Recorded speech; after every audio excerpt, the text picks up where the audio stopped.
Moment of inertia due to a disc. ठीक है, तो सबसे पहले बच्चों को दिखाना चाहता हूं डिस्क होती क्या है।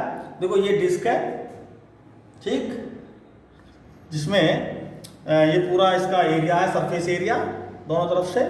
ये छोटी डिस्क है, ठीक, और ये थोड़ी सी बड़ी डिस्क है। हम इस डिस्क का ही मोमेंट ऑफ इनर्शिया फाइंड करना चाह रहे हैं। तो इस डिस्क का मोमेंट ऑफ इनर्शिया कितने तरीके से हम चूंकि मोमेंट ऑफ इनर्शिया किसी एक्सिस के अबाउट फाइंड करते हैं कि जो हमारी डिस्क है वो किसी एक्सिस के अबाउट घूमे। जैसे ये डिस्क है तो ये इसके अबाउट घूमेगी, तो हम इस कंडीशन में भी मोमेंट ऑफ इनर्शिया फाइंड कर सकते हैं। तो हमारा पहला इसका जो ऑब्जेक्ट है moment of inertia about centre of mass axis, ठीक है, जेड एक्सिस भी कह सकते हैं हम इसको। तो जैसे ये मैंने डिस्क बना रखी है, तो डिस्क का ये सेंटर ऑफ मास, क्योंकि डिस्क का सेंटर ही सेंटर ऑफ मास होता है, तो इस सेंटर ऑफ मास के अबाउट हमें इसका मोमेंट ऑफ इनर्शिया फाइंड करना है। तो जैसे ये डिस्क है, इसका ये सेंटर ऑफ मास है, ठीक है, तो हम इसको इसका सेंटर ऑफ मास के about moment of inertia find करने के लिए हमें क्या करना होगा, हम सेंटर से x डिस्टेंस में एक छोटी सी रिंग बना लेंगे जिसकी रेडियस होगी x।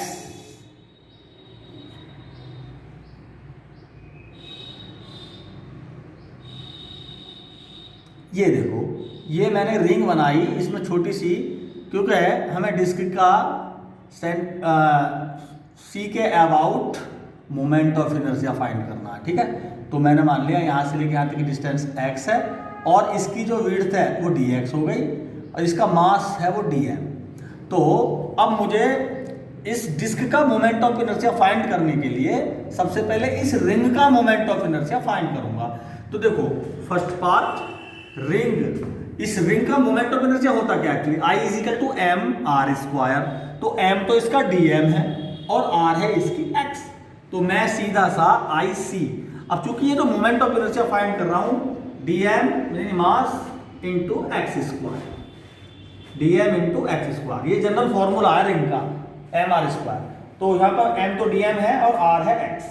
अब dm क्या है, dm मैं मालूम कर लूंगा, इस रिंग का dm कितना है, तो भाई dm का टोटल मास, पूरी डिस्क का टोटल मास और टोटल इसका area pi R square, pi R square, ये तो हुआ यूनिट एरिया पर डिस्क का मास।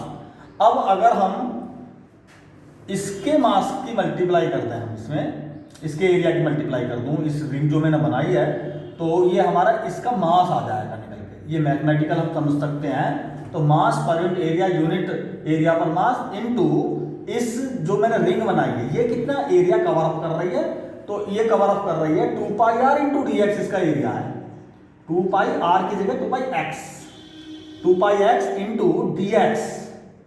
ये जो है area 2 pi X into D x, ये इस रिंग का एरिया है। इस एरिया की मल्टीप्लाई अगर हम कर देंगे तो ये डीएम आ जाएगा इस रिंग का।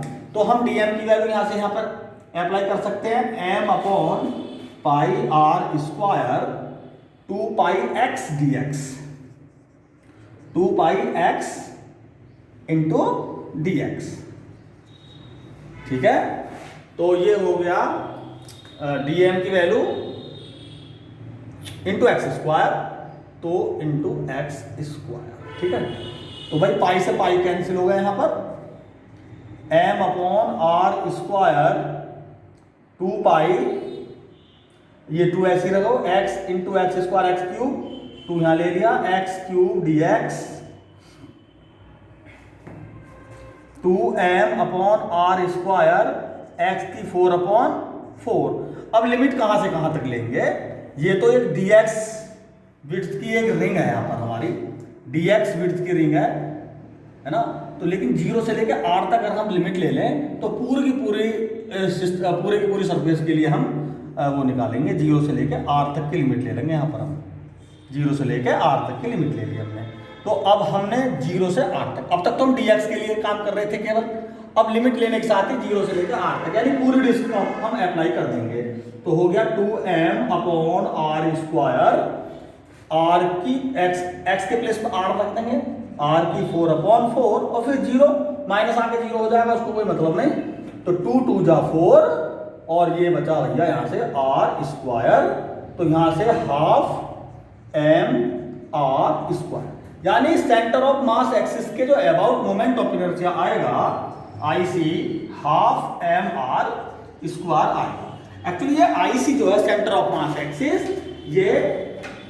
ये सेंटर ऑफ मास एक्सिस है, ठीक है। एक्चुअली इसको हम आई जेड भी बोल सकते हैं। क्या बोल सकते हैं इसको? I Z. क्यों?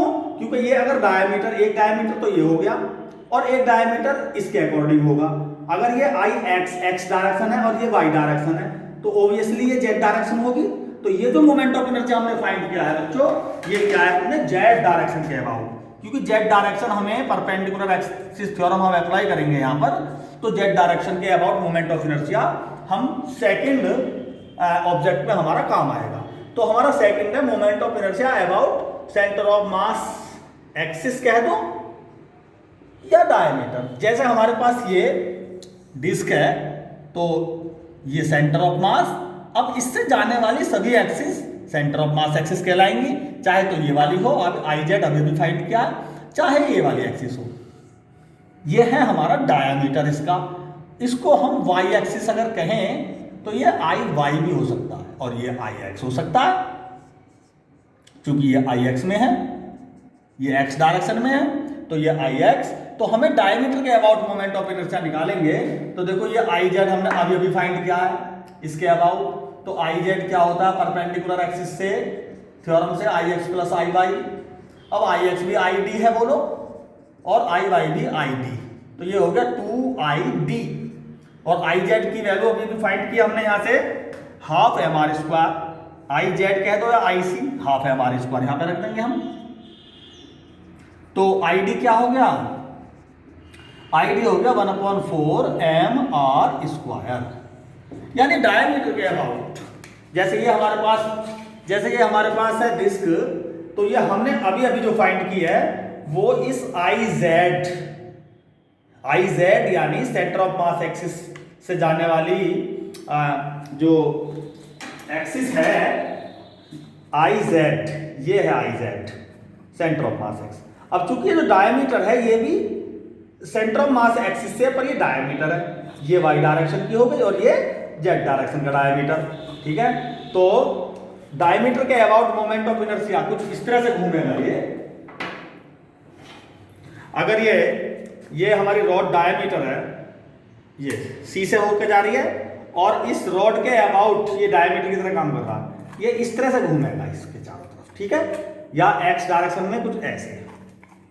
तो अगर इस तरह से घुमाना है तो moment of inertia 1/4 M R square होगा, यानी जो हमने अभी अभी फाइंड किया I Z half M R square, ये इसका जस्ट हाफ होगा, ठीक है।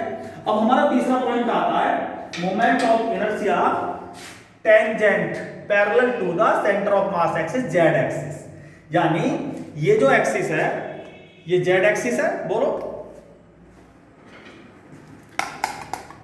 ये जेड एक्सिस है, इसके पैरेलल जो एक्सिस होगी वो ये होगी, ये, ठीक है। इसके एक्सिस ऐसे हमें अगर इसको घुमाना है तो ये वाला तीसरा ऑब्जेक्ट यही कह रहा है कि इस वाली एक्सिस के अबाउट मोमेंट ऑफ इनर्शिया क्या होगा। तो आई जेड जो हमने निकाला है ये हम यहां पर पैरेलल एक्सिस थ्योरम अप्लाई कर देंगे, ठीक है।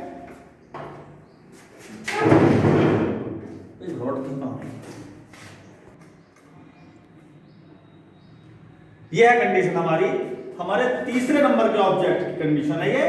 तो ये कंडीशन है, इस वाली एक्सिस के अबाउट हमें इसको ऐसे रोटेट करना है। तो देखो पैरेलल किसके है ये पैरेलल है इस आईसी के, तो हमें यहां पर पैरेलल एक्सिस थ्योरम अप्लाई करनी होगी, ठीक है, ऐसे घुमाना है इसको। तो हम इसको खोल करने के लिए पैरेलल एक्सिस थ्योरम अप्लाई करेंगे। थर्ड पोर्शन मैं यहां पर सोल्व करूंगा। तो मुझे इस जो एक्सिस है यहां पर, अगर मैं इसके यहां पर इसको बनाऊं मैं एक्सिस को, तो CD, इस एक्सिस को मैं टेंजेंट को CD बोलूंगा। तो ICD बराबर जो होगा वो पैरेलल एक्सिस थ्योरम, यानी जो IC है वो तो होगा ही होगा, प्लस दोनों के बीच की डिस्टेंस का स्क्वायर इंटू मास। तो IC क्या है, half mr square plus mr square. तो ये हो गया 3/2 mr स्क्वायर। ये जो मोमेंट ऑफ इनर्शिया होगा इस टेंजेंट के अबाउट ये होगा। ठीक है, अब हमारा बचा चौथा portion, moment of inertia about tangent parallel to the diameter. अब डायामीटर के पैरेलल बना लेते हैं। तो डायामीटर के पैरेलल कुछ ऐसा होगा, ये डायामीटर है, देखें जरा, ये डायामीटर है और ये इसके पैरेलल है, इसको इस तरह से घुमाना है। ठीक है, और इससे पहले जो शो किया हमने उसमें हमने ये है IC और ऐसे की थी। ठीक है, इससे पहले। लेकिन अब जो करना है हमें, अब ये डायमीटर हो गया और डायमीटर के पैरेलल टेंजेंट जो होगा वो ये होगा और हमें अब इसको ऐसे घुमाना है, इसके अबाउट ऐसे। तो ये जो मोमेंट ऑफ इनर्शिया होगा यहाँ पे हम पैरेलल एक्सिस थ्योरम अप्लाई कर देंगे, जो कि 4th नंबर पे I is equal to parallel axis theorem यानी ID पैरेलल होगा, पैरेलल एक्सिस होगी, plus mass into r square. ID क्या है 1/4 mr square plus mr square और ये हो जाएगा 5/4 mr स्क्वायर। तो इस तरह से हम 4 केसों में मोमेंट ऑफ इनर्शिया डिस्क का हम क्लियरली समझ सकते हैं, फाइंड कर सकते हैं। Thank you very much.